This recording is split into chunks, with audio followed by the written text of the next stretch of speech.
Thinking everything in Mexico is cheaper. Yeah, it all started with an innocent, quick trip to Costco. Everybody assumes when you move to Mexico, everything is going to be half the price. We're spending as much money as people spend on airline tickets to fly across the country. I mean, it definitely was a little bit of a shocker as far as prices go at Costco in Mexico. Thinking Costco's going to save you, like, spending money, it's not. You know, it's definitely going to humble you. So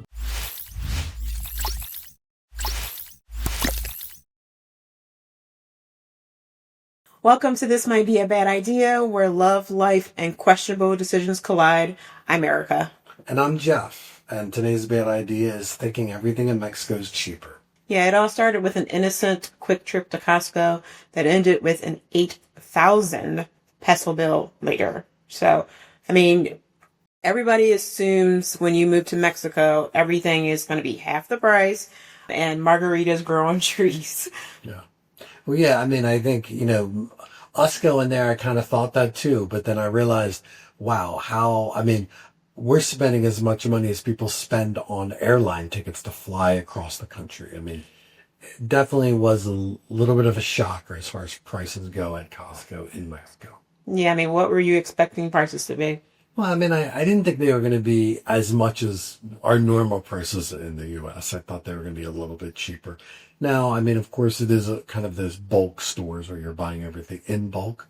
So you're definitely expecting a lot. But I'm recognizing the most expensive thing in Mexico is pretty much their food at the grocery stores.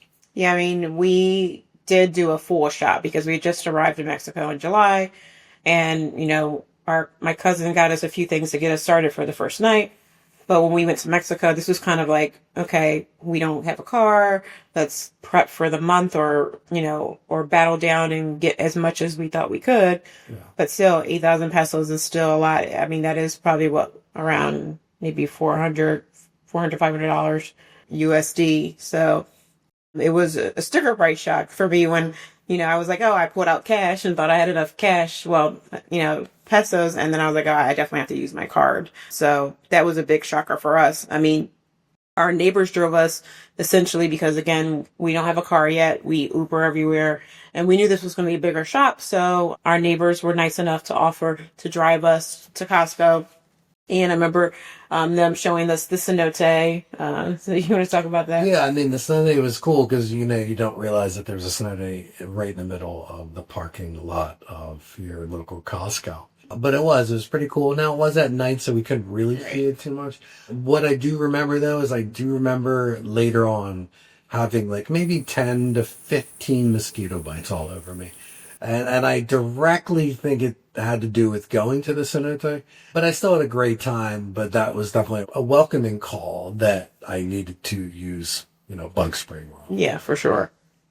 Don't want to get dengue fever. Definitely not. As our doctor explained. Yes. That is very popular around here that we do have to watch out. And, I guess coming from the States, we weren't really worried about that. A mosquito bite was a mosquito bite. You itch it and then it goes away. But here you definitely have to realize that they are carrying diseases that they can transfer. Yeah. So, I mean, we went to Costco though. And, once we got in the doors, we went up and down each aisle like a kid at Disney, making sure that we got everything we needed. So this was like from cleaning supplies to plates to cups to what else did we get? Well, and you know me, I'm not a Costco person. I don't go to those stores. I didn't realize just how giant the cart was. I mean, I'm used to going to the regular food store, trying to get the smallest cart I can to get as less food as possible. But these giant carts, and I know when I went in there, I got a little scared because, I looked up and I saw, a bunch of people running towards me. I did realize I was at the exit, but I didn't realize just how popular the Costco store would be, especially on a Saturday night that we went to. I mean, people go to Costco like date night, Yeah. And, because Costco does the samples. And I have to say that I used to do this when I was a kid. I used to go and hit all the samples and eat them as I go. And so people hang out at Costco. That's actually one of our neighbors who came. It was kind of like their date night. They dropped us off in front of Costco, and they just kind of hung out, and they grabbed a pizza for themselves, and that was their date night. So Costco is a thing here, and there's a lot of people in Costco. Surprisingly, there's only one Costco, but there's 3 Sam's Clubs, and they're building another Sam's Club. So I don't know, Sam's Club has some kind of deal here, but Costco is kind of like the one-stop shop for, especially if we want to find things that we wouldn't normally find, like in a Mexican store, that we would find here. So one thing in particular would be that Parmesan grated cheese from Kraft. Yeah. We won't find that in anywhere else but Costco. Yeah. So it's certain things that the reason why I shop at Costco is because just getting some American brands that I know we won't get at other stores. But other than that, we can always shop at another store for our everyday things, So, but our big shop, we ended up getting alcohol. We ended up getting a lot of things. So it added to our bill price. So, do you think we overspent? I mean, it was our first shop. I'm not going to say we overspent. I think it was just our first big shop. I think after that, yes, we overspent because, still my bills were like 5,000 pesos each time. And, I was trying to cut some of that down. So we ended up using the rancher stable. Yeah. For the first, after we got here, I wanted to try them out. And I think I spent the first time maybe around 3,500 pesos. And that lasted us maybe 2.5 months of meat. So we had the ground meat, we had steaks. What else did we have? Pork chops. Yeah. Chicken. Yeah. I mean, anything that we want. Yeah. And of course, that I thought was pretty cool because I've never, living in the States, we didn't really have someone that at least would butcher and deliver it unless you went to those certain stores. So, and everything looked really good. The colors look good. The smells look good. Yeah. So, definitely I felt like, wow, this is, a great hookup to have living in Mexico, wanting, good food, good beef to eat, good chicken to eat. Yeah, so we've continued to use the rancher stable for all of our meats, and it's pretty reasonable. I just ordered another set of meats for the next 30 days for dinners, and that costs me about $166 for 30 days of dinners. So pretty reasonable. And then we have Pablo who delivers our seafood. We want to talk about those scallops. And then, Pablo's been great. I guess he goes out and fishes and catches it himself, freezes it, and then delivers it to us. And that's been great. First couple deliveries were great. He did give us some scallops that were really small. We did let him know of that. And then, of course, this time he looked out for us and got us probably the biggest scallops I've ever seen. Yeah. Even on TV, I've never seen that on the Food Network or Chopped or any of those type of shows. But so definitely excited to cook them and eat them, and looking forward to more seafood that'll be able to catch and get to us. Yeah, and I mean, I feel like that has been a reasonable price and pretty comparable to the U.S. because we got 1 kilo of the scallops, and then we got 1.5 kilos of salmon. And that was, probably about $60 US for those 2 items. So pretty reasonable to what we would have paid in the States.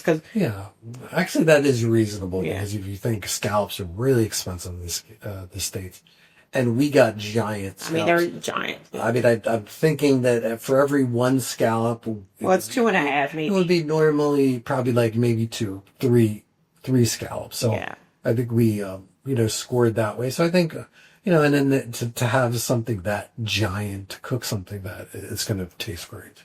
What are you going to make for dinner tonight with those scallops? Scallops, probably some green beans, maybe some other vegetables. So we'll see. Whatever's in the refrigerator that needs to be cooked tonight. So talking about that is things perish much quicker than they do in the U.S., right? Yes. And that's what we've noticed. Much quicker. Yeah.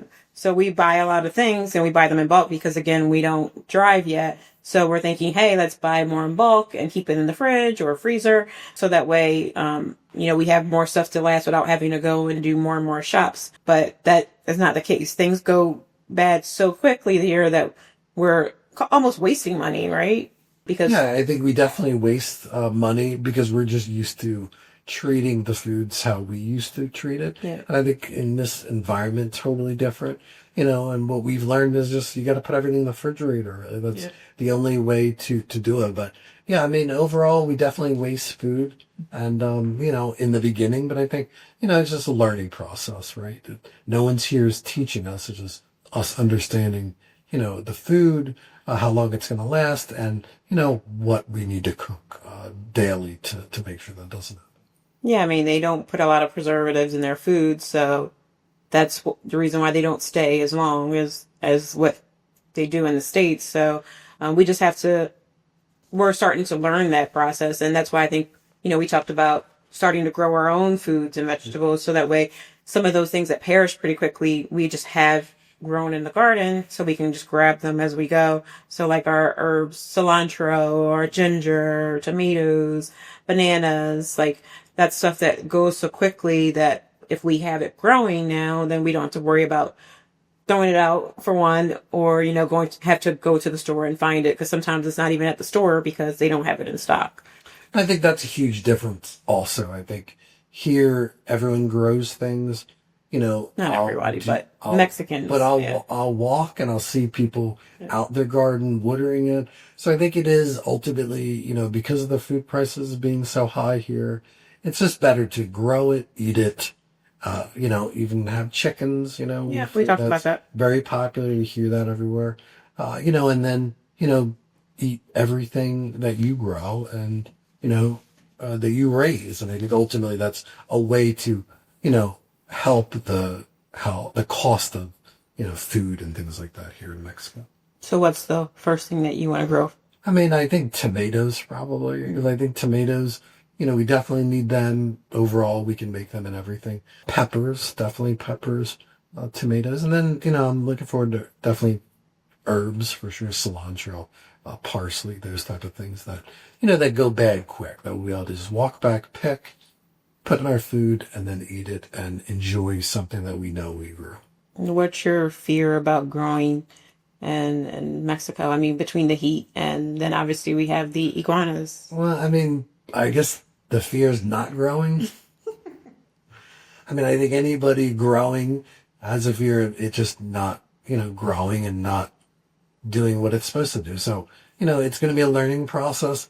I hope that I could pick it up a lot quicker. But, once we get the seeds, we'll plant them, we'll water them, we'll watch them, we'll give them love. And, we'll watch them grow, and hopefully they'll grow into something.